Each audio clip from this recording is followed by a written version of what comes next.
Go ahead.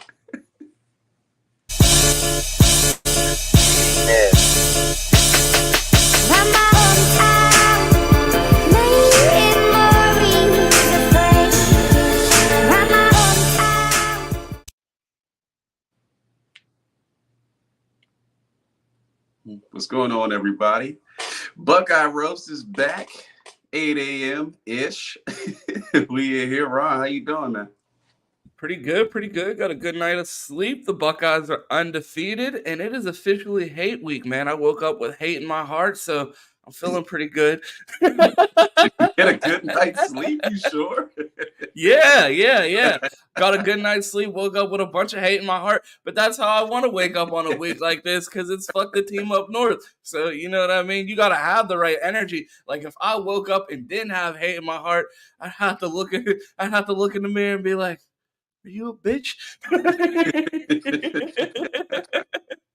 Oh man, yeah, it is officially hate week. The week we've been waiting for all season. Like Cam said yesterday, rent is due. But yeah, appreciate everybody joining us, man. Go ahead and hit that like button. If you haven't sub, man, sub. We are trying to run these numbers up. It's a big time week for us, man. First time podcasting. It's Michigan week. Rob, you ready for this? I am. I mean, last year we were just getting started in things. I put my first video out with a Best Damn Media logo. It was the Ron Snow video, and it's just crazy to see where we are a year after that.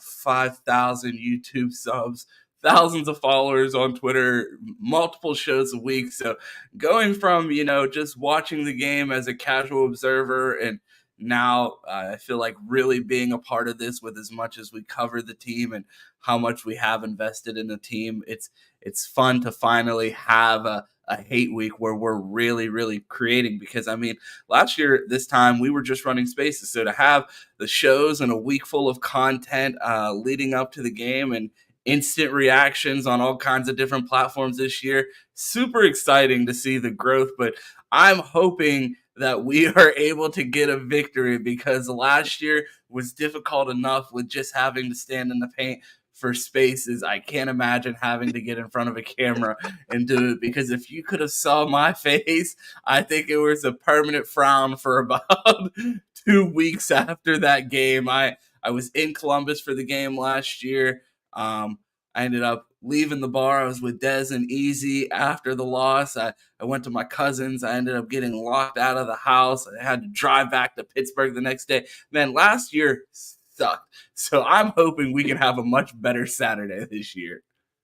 No, 100%, man. I just remember playback last year, like, damn, I gotta sit here watch this.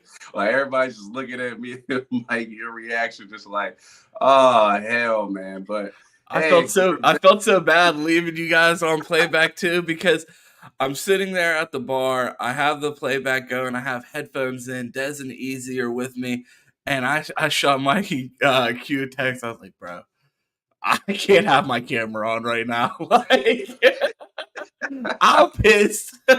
I can't control my face. Like, I can't give people the satisfaction of seeing what I look like right now. But I know people got some good screenshots of Mike during the game last year. And it was hilarious because, I mean, Mike was on the playback last year calling the plays. I mean, he knew where every play was going. yeah. And he's like, how do I know where the ball's going, but the defense doesn't? Infuriating watch, but we got through it. We're still here, and we're back to punch them in the mouth this year, I hope. Yeah, man. No, most definitely. So let me preview the show a little bit. Things I want to talk today about everybody, and I want to get y'all opinion. Ryan Day, obviously, 2021. Is it? No, 2020 does not get to play the game, so that would have been his second chance. Since those two, he has lost two, so he officially 1-2. Though I'll say he's 2-2 because we would have whooped their ass in 2020. Let's just be honest here. But yeah, so how big of a legacy game for this is Ryan Day, and how other coaches have fared. And then I want to go touch on Kyle McCord a little bit, and how much is this a big game for him, and just see where he's keeping pace at with the other quarterbacks under Ryan Day. And then we'll touch on a couple of things in there in between. Chad, if you have any questions, man, let us know. Give me your takes on the game, hot takes. We'll throw them up here, and let's get to it. So, first of all, Ryan Day officially if he loses this game, he will be on the hottest of seats because we just don't allow that here. We don't have the Jim Harbaughs. You can go lose 5, and we're all like, we're getting better. Like, no, it's none of that up in Columbus, man. So I want to ask you, start with this. How big of a game is this for Ryan Day going forward as Ohio State's football coach? I think the biggest of his career. I don't think it's a must win as far as the security of his job. I mean, we've talked about this a couple times on the platform. The Buckeyes are going through an AD transition. I doubt the last thing they're going to ask Gene Smith to do on his way out the door is replace Ryan Day.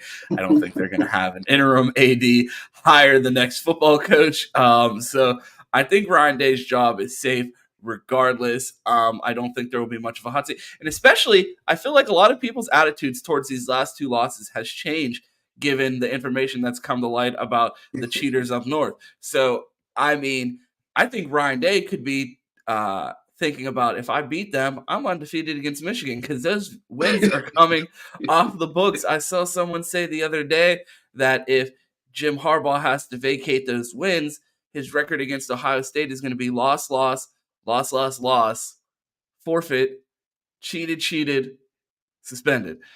That's an insane record. So I don't know if you could put.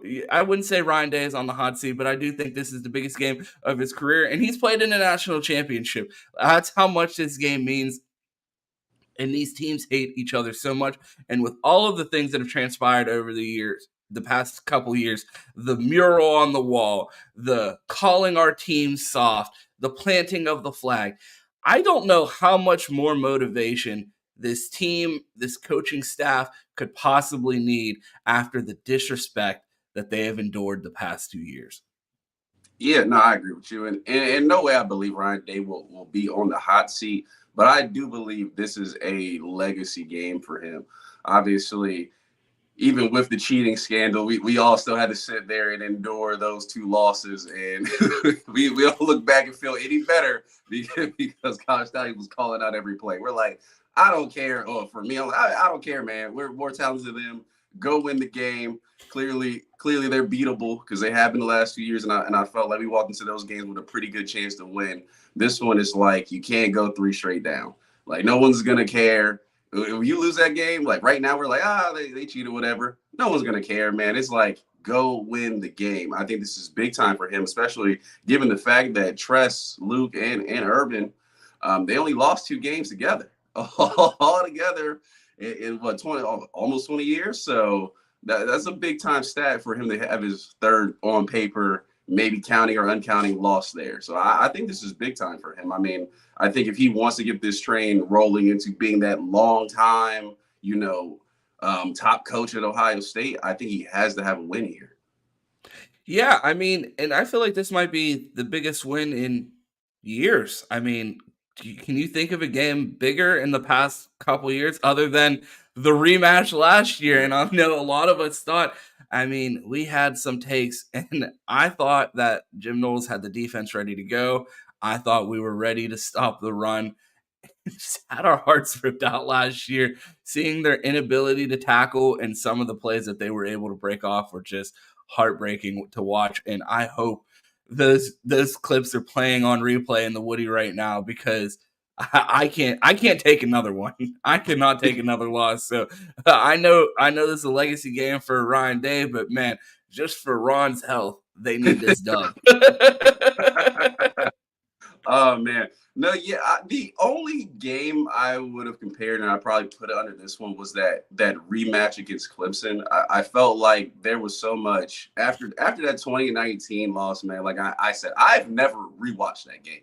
If you put it on TV, like I can watch the first half, and after that, I just can't. I got to turn it off. Like I'm not watching the collapse of this game, and it felt like a chance that the Natty just snatched away from us. So I thought that rematch with Bad Blood and going back in there and getting it done was probably the game that maybe counted most so far. Last year, I didn't feel like it was a must win, but I also didn't think we would go lose either. I was like, CJ Stroud and the boys will roll out. We'll put up 50 on them and keep it moving. So I think with the stakes of last season, this does put it at the top. I probably put it just over that one. And obviously it's the rivalry. So it always gets top notch. So yeah, definitely with that, I think Ryan Day has to get a win here, no matter what. Hey man, do what you got to do, man. Bring the flag with you. We got to get payback for last season and play another flag. Kyle McCord, pull out the big red boots. Let's go. All the stops, man. How many? Once we get that victory this week, how many antics do you want after the game? I mean, I won't need any from the team because they're gonna have 365 days of antics from me. Like I'm not gonna run out. Like it's just so funny watching Michigan fans troll for the past 2 years, and I'm like, well, I wasn't around on like the timeline and content wise for the first loss 2 years ago. The second one, I was just getting started. If we win, man, the platform for the trolls are going to be spectacular. I've joked that like being a Michigan content creator must be so easy because you could just post a Donovan Edwards run and get a free 100,000 impressions whenever you don't have content. It's like, oh, let me post this 17-second clip for my lame ass fan base and let them enjoy it because they haven't had a win over this team in 20 years. I promise you, bro, I will not let them forget this loss. Not a single day of the year until we play again, and I will be insufferable. So they better hope they win because they've done a lot of fucking talking. They do a lot. Oh, we're tough. We're this. We're that. All right, we're gonna see how fucking tough you are and how much you like it around here on the timeline. When one, the whole national landscape doesn't respect you, and the only reason why they give you any attention is because you're our ops. But when it comes out that you're cheaters and fucking losers, no one is going to give a fuck about you. And I cannot wait. No, I mean me neither. The talk has been crazy. I'm tired of being on Twitter and hear their mouths run. I mean, if we beat them, this will be their first loss in history because football's only been played for just a couple seasons. So. Yeah, right after I mean, honestly, I would put college football being established as the number one benefit of COVID because, this sport didn't exist until after the pandemic. And while it was an awful time for the world, this country, we came out stronger with this great new sport called college football. Michigan, they just celebrated. They're the most winning team in the history of this sport that started 2 years ago. So, shout out to them. So, they're just so insufferable, and the fact that this week is here, it's 8 a.m. I think that's half the reason why I was able to wake up so early. By early, I mean 20 minutes late for the show, but we're here. I'm running off the energy of hate week. I'm super excited, and I just know the timeline is going to be a hellscape this week, and I couldn't be more excited about it.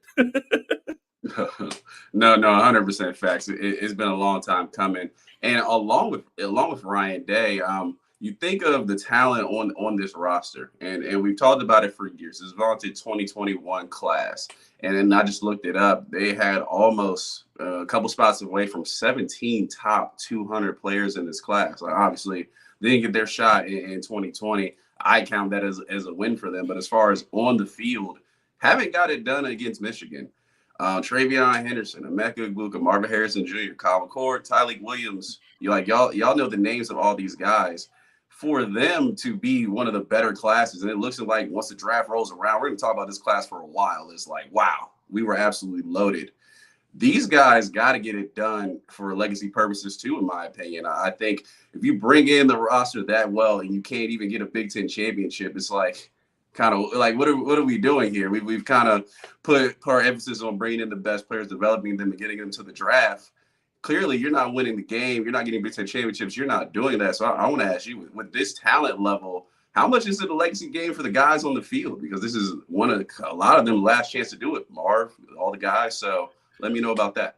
No, 1,000%. I mean, you heard Marv in his interview earlier this season when he talked about his goals and not being worried about individual goals because the main thing that he wants to do is beat the team up north because he's never done that. He wants to play in Indy for the Big Ten championship, something that he assumed that he would do multiple times the stadium that his father played in, and he hasn't had that opportunity because the Buckeyes haven't been able to get over the hump with Michigan, and then obviously play for a national championship. This is something that has to be eating away at those guys, especially like a guy like Jack Sawyer, an Ohio kid who came here and has known nothing but stomping the team up north his entire life and assumed he would probably come to Ohio State and do the same thing. And for the Buckeyes to lose the past 2 years and one of the best recruiting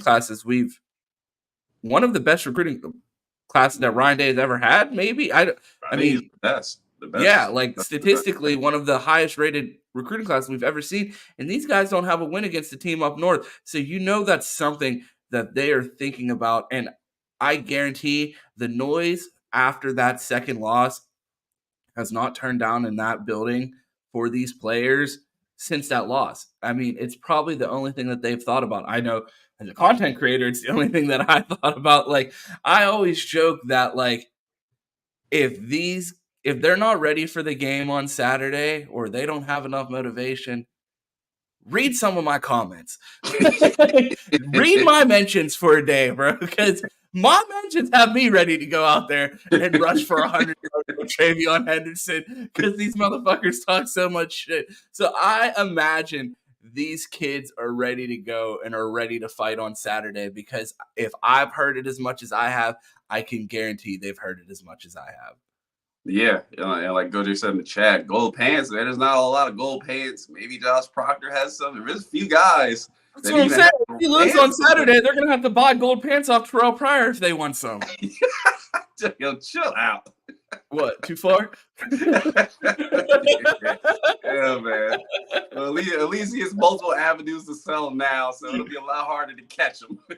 Right. Get them on Facebook Marketplace. Tap in. Check his storefront.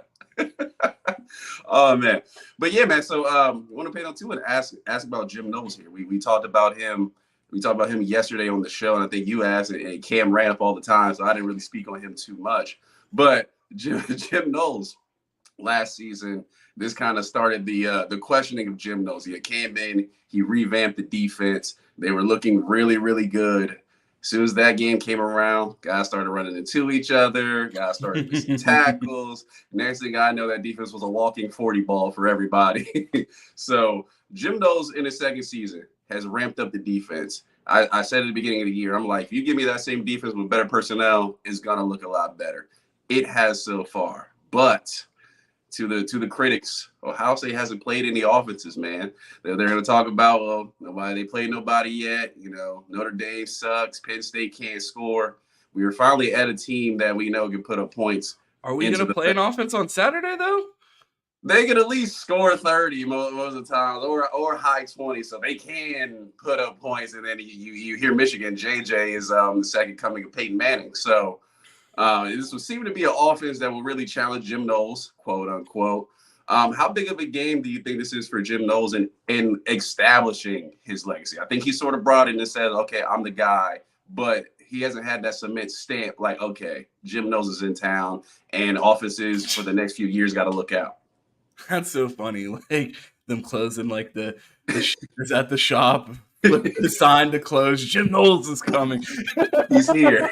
Jim Knowles is here with his defense. Everybody run.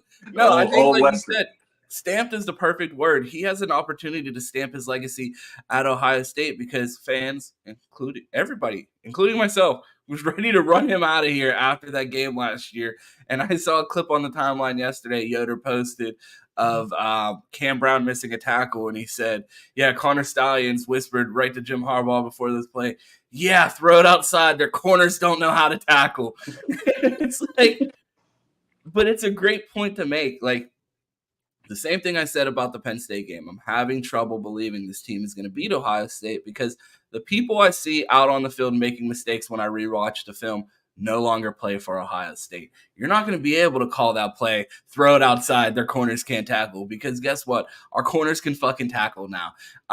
a lot of the things that we worried about Jim Knowles' defense and assumed that our defense was completely fixed last year, we were still seeing the holes, but the Buckeyes offense was able to overcome some of those issues. We saw some of the big run plays, we saw some of the explosive plays still make an appearance against bad opponents, but the Buckeyes were still able to beat them. But then when we got to the team up north, the flood walls just collapsed and they weren't able to stop anything. We have not seen those signs of issues with this defense at any point this season. Only one game with an explosive play over 40 yards. Most of the biggest plays of the year were given up by a player who will not be on the field. So things that we shouldn't have to worry about. And Jim Knowles has leveled up this defense in a way. He's brought back BIA. I think he really has a chance to stamp his legacy of the transformation that he's able to do with this defense, especially after taking over one of the worst defenses we've ever seen at Ohio State. Yeah, no, I agree with you there. And honestly, coming off last season, I may have been in the few. I remember J Book ran a space and it was a mutiny on Jim Knowles. And there's people in there saying they were saying, wow, they were like, this defense is worse than the year before. And I'm like, okay, all right. Bring back Matt Barnes. Yeah, okay, right. Wait a minute. Let's come down here. Me and Young So in there, like, look, this defense is a lot better. Yes, they fell apart at the end of the year, but god damn it, y'all don't remember what we watched a year ago. So definitely coming back and leveling up the personnel. I was like, you give me better personnel, I am here for it. I mean, we have pros everywhere we really did last year. Look at that defensive line. All four of those guys will play Sunday football. Linebacker, Tommy's a pro, man. Got to have him back for this one. And then in the secondary, you look around, you're like, damn, I think all these guys are pros around here. So I think a lot of pros on this defense. Jim Knowles, I believe, will stamp his legacy on Saturday. I think this defense is ready to go, man. I think one of the best of the nation. And clearly, this is the time we're proving. So without an other collapse of we just start missing tackles and diving at shoelaces and just something crazy, I feel like this defense really established themselves going forward. And you look at the young guys coming up, it looks only to get better from here. So I'm excited what Jim Knowles has done. I think it's a big-time game for him. And I think for these guys, it is the time to show up Saturday and playing the flag as Ohio State does play defense. You brought up a good point, unless they start missing tackles. That is what I have been living in fear of all season. I'm like, man, this defense looks great. But like, I have nightmares of the past 2 years of Michigan just running through our secondary like it was their job. And that's like my biggest concern going into this game. Like, everything that my eyes have shown me on the field this year lead me to believe that this defense is different than the past 2 years and significantly improved. They're much more physical. They're much shorter tackling team. But like, I still have in the back of my head though, what if we get out here and they just can't tackle anyone again? And like, that's like my biggest fear. I have no reason to actually believe it other than my scars of the past. Yeah, well, I'll put an asterisk in there a little bit. I don't think last year the problem was much missed tackles. We did miss some, but it wasn't really a crazy amount. I think it was well more like we had Gary Connolly come on the show, and he said, bro, I watched secondary, and I was like, what are we doing? Guys running into each other, just panicking for no reason.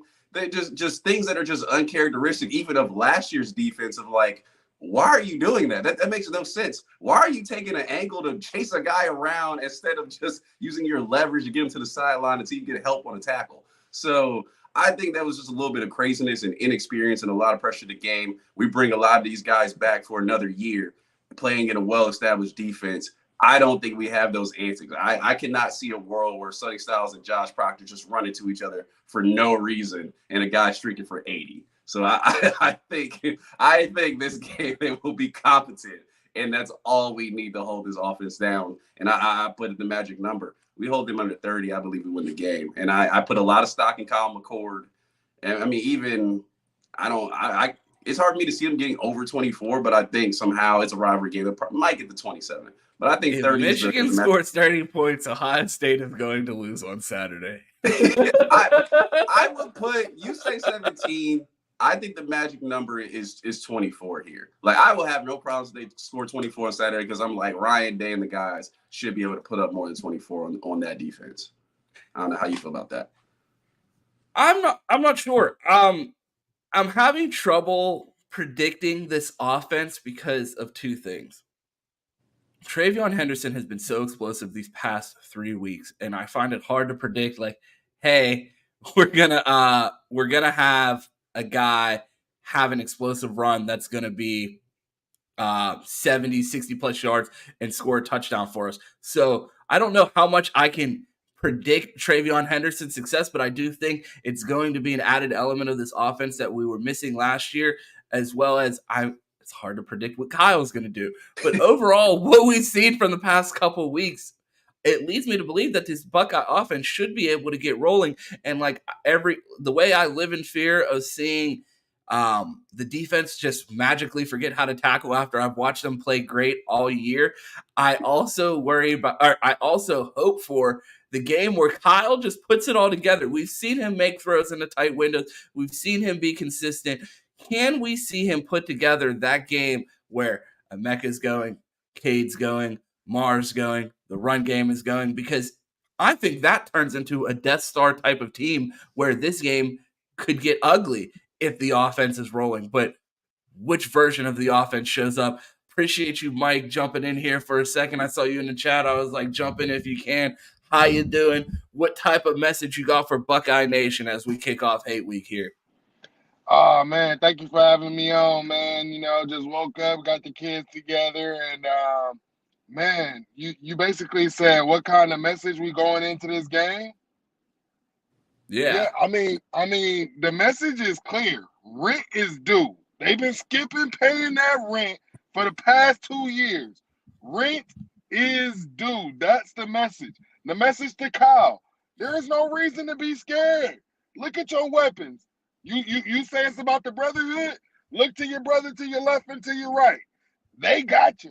All you got to do is play your game, play your ball, get the ball there, stay calm, man. That's honestly the message because, I see the nation has been looking at that team up north and who was dominating in the beginning of the season, only squeaking out a win against Maryland by 5 points. Ohio State beat that team by 20. What's going on? So an interesting stat, Mike. J.J. McCarthy has not thrown a touchdown pass since Connor Stallions has left the team. So, hey, listen, man. Like me and Cam, Ron, we have been adamant about this. We've been seeing the difference on film. We've been seeing the difference in all of the games. And I'm just saying, it's a different team up north offense. It's a different team now that they don't have Stallions ball. It really is different. Q, your thoughts on that? How much of a difference? And do you believe that we're actually seeing a negative impact on the team up north with the absence of Stallions and Harbaugh right now? Do you feel like this team is actually putting out a lesser product on the field at this moment? Yeah, before I jump into that real quick, just want to remind everybody, we got 6 people in here, man. Go ahead and like that video. We appreciate y'all joining us. Obviously, everybody's excited because, like Mike said, rent is due this week. We are back on here. We'll be up here every day. And also want to mention Super Chats are back. So if you got questions or you got a big statement, go ahead and put those in. We'll get it for you. I see the chat is popping. I love it. The official Ron Hairline fundraiser. We're gonna buy a trip to Turkey with these super chats. So think about that when you're ready to send a super chat. Know it's going to a good cause. We're restoring I got you, Ron. hairlines. Yeah, stop it, man. You should get dropped for even doing that. What type of fucking disrespectful, man? Show up to my platform and flex on the follically challenged, man, no, definitely appreciate it. But yeah, it's a crazy stat that JJ has not thrown a touchdown since Stallion's ball has kind of out the window. That is sort of insane. Me and Mike talked about it on the post game this week. I mean, I expect to get Michigan's best shot. Where do you guys do a post game at? Well, we do it on Mark Rogers TV, man, the Voice of College Football. So they have a Ohio State channel. We're on there every week for the post game. So definitely go over there, tap in. We're there. You're gonna get your instant reaction. Usually we're just coming off the game with high energy, so it's definitely a good time. So people that follow us over there, so join them, get over there with us, and we'll talk some ball. But yeah, man, I feel like we're getting Michigan's best shot this week. That does not mean they're gonna beat us. That does not mean they're not beatable. I just expect a good version to walk out. But Like I said, I'm rolling with Kyle McCord this week. I think, like Mike said, this is a chance for him to sort of cement his legacy. We remember Bryson Shaw and the other collapse he had in the secondary, and then in the game he makes an interception, and we're all like, "Oh, we love you, Bryson Shaw." Like we forgive all Bro, honestly, when I saw that interception, you. I knew the game was over because I was like, "Oh, we're already on some fuck shit." Like if he's balling out, like we have just used all of our magic in the game on that interception. Like we have run the well dry with that play right there. Any magic left for this team has been expended on that one play there because I looked up and I was like, I know that ain't who I think it is. But yeah, man, this is a chance for Kyle to kind of wipe away, and I pulled some stats because I was actually surprised with this when I pulled it on Saturday. So right now, Kyle has Kyle has 20 touchdown passes. In comparison, in the 2018 season, JT finished with 35, but Kyle has a few games left, so hopefully he throws 5 in each game to catch these numbers. But Justin Fields had 41 and actually had 22 in a 6-game season, and then Stroud with 44 and 41. So Kyle is well behind the pace here, and we've talked about that ad nauseum. But I think this is a game where you kind of forget all that, throw that out the window. This is a rivalry game, and we've seen Kyle is not afraid of the big moment. Now, playing well in the big moment is a little different, but he's not afraid of the big moment. So I think Kyle comes out here, and I think he actually puts together a well-commented game. And I wouldn't be surprised if I see, a 2-3 touchdown game from Kyle. Just be like, wow, like he actually came out here with some steel balls, and he put together a performance. I don't know how y'all feel about that, but that's kind of my bold prediction going into the game. I will not criticize Cal McCord anymore if he wins this game. I feel like you get that scene in Space Jams where Charles Barkley is praying for his talents back, and he's talking about all the things that he won't do if God can fix it for him. He's like, I won't go out with Madonna anymore. That's where I'm at. If Kyle comes out here and performs, no more criticism for me. We have our first super chats, and super chats have returned. A big shout out to Posh. Enjoy your content. Keep it going. Love to see it. Go Bucks. T-Ton cheaters suck. I did have a chat from Posh start earlier, so I think this is the perfect time to jump in and ask you guys about it. She said earlier in the show, no flag planting, please. Agreed. So I just want to get your thoughts on that situation. They planted the flag last year. They're a bunch of losers. They haven't got a win over us. They had to cheat to do it, and then they plant a flag after. Do you want to see any antics from the Buckeyes after the game, or would you like to just see them walk off the field with their heads high, knowing that they came in and handled business because beating the team up north's ass is the expectation and it's not our Super Bowl? Well, for people who don't know me, I actually might be one of the pettiest people out there when it comes to antics, man.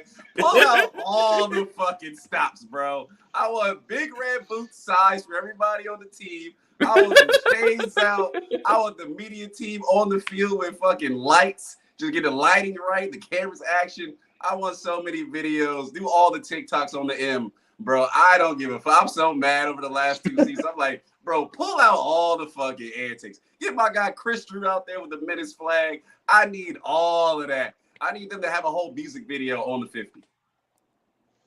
See, the thing about this is we've been here, right, Ron? Right, Q? We've done this. For majority of our life, all we have seen is us smacking them, dog walking them, beating them, and going and winning the natty multiple times. In their era, they don't have an outright natty. They have not lived to see that. Them beating Ohio State has been their Super Bowl. That has been their natty. I understand why they planted the flag. What I want to see from our players is go see Carmen, Ohio, right there on the sideline, and then just go to the tunnel. Now, if the fans want to do the team up north style and go rush the field as visitors, if the fans want to do that, go ahead. If the fans want to plant a flag, go ahead. Don't do that. Don't do that. I have no issue with the fans doing it. But players, you've been here before. How would it look planting a flag and then they showing that, and next thing you know, they hit you with, well, we found out they cheated. We're vacating all of those wins. So, I mean, their flag planning really has a flag of an L on it now. So anybody could go cook up that graphic because once the NCAA drops the hammer and that win's vacated, that flag is nothing but an L. So what does it really mean? We got another super chat from our guy Goj. Since the offering plate is being passed around, here you go. Will a man rob God? Help pay the light bill, folks. We appreciate it. Appreciate you, Goj. Well, I hope you paid your tithes yesterday. Today Monday. So you got what, about 6 days to get them tithes and offerings together. Yeah. Absolutely. You talked about the antics of Michigan and the fans running on the field. I absolutely hated that, but it also is a reminder why everyone hates them. Like, that is one of the most insufferable moves I've ever seen. And like, I'm not here to promote violence, but if someone would have tackled them or retaliated against them, how wrong would they have been? I feel like this, I hate to be this old man, like this field storming is getting out of control. But God damn it, back in my day, storming the field used to mean something. And now it's just like everybody wants to run on the field and start recording TikToks. Like, what are we doing here? Yeah, storming the field in a top 5 game, it is a little crazy. And like, yeah, I went OD on the antics, but to be honest, flag planting, when you got your ass whooped so many times, like Baker Mayfield did, and I was like, bro, y'all got blown out at home last season. Like, what are we doing? And then You know what would be the most disrespectful thing ever? If Kyle McCord took those god-awful dance moves that we see before the game and did them on the Michigan logo. I feel like that would be more disrespectful than a flag plant. Like, look at these awful dance moves right on that end. No, pull some buffs out and step on them on the 50. Like, do something small but petty. Like, I'll be all for Get it. insurance on those buffs before you step on them. Ow, my bad. Yeah, as a visiting fan, rushing the other team's field is just crazy. And I understand you got your little 1,000 wins, right? I understand that. But was that even a ranked game? Was that even a ranked matchup? Like, oh, Maryland wasn't ranked, were they? What's the point of rushing that field? Are they? Hold on, I want to ask you guys: are they really a blue blood? Because do they even act like a blue blood? Not with that type of behavior. It's like a little act like you've been there before, but some of these fans have never been there. Like, they haven't seen this. We have a whole generation that knows nothing but belt to ass the entirety of this rivalry. But it is almost 9 o'clock. I know Q got to get to the office. My day has to start.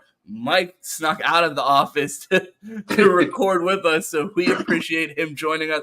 There's over 50 people in the stream right now. Smash that like button. We will be live every day this week, probably double shows because I don't think we're going to do any replays except for maybe on Thanksgiving. So we will be live here, ready to answer super chats, ready to talk to everyone in the chat. So we appreciate you joining us today. Big shouts out to Posh and Goj for sending in super chats today. Glad to get those rolling again. Apologies if the ads were so excessive today. I know it's been a minute since we had them rolling on the video. So appreciate all of you guys tuning in. Big shout out to Mike for joining us. Guys, let the people know where they can find you. Yeah, go ahead, Mike. You can find me on Twitter at 216_wildboy. You can also find me on Instagram there. And then catch me, Cam, and Disney this Wednesday on the Fans Edge at 7:30 Eastern Time.